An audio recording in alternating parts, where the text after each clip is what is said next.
Hey guys, quick PSA. What we have here is a 21 Suburban.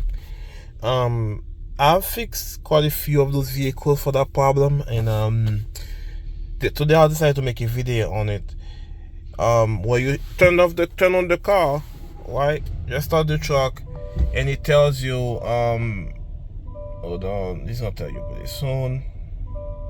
Service safety restraint system.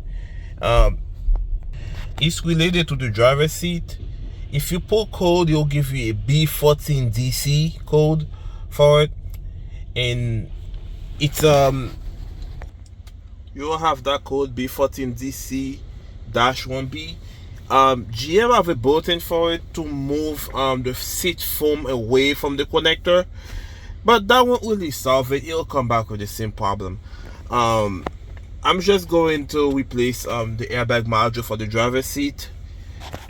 On that side here, the inboard driver's seat airbag module. If I touch the connector, usually located down there. If I touch it, push it back, the light will clear itself, literally. That's all you know it is bad. A lot of time the airbag itself, nothing wrong with the module. It's the connector being loose in there that's doing that. If you play with it a little bit, the light will clear itself and that message will clear. So just to prevent that, I'm just going to replace the module. Alright. If you're having that problem, I recommend you take the vehicle to your nearest Chevy dealer. It might be covered under warranty. That one is not covered under warranty because this is way past the mileage for it. But I've seen it enough that yeah, it's one of those things that, especially on the 21, not the newer style.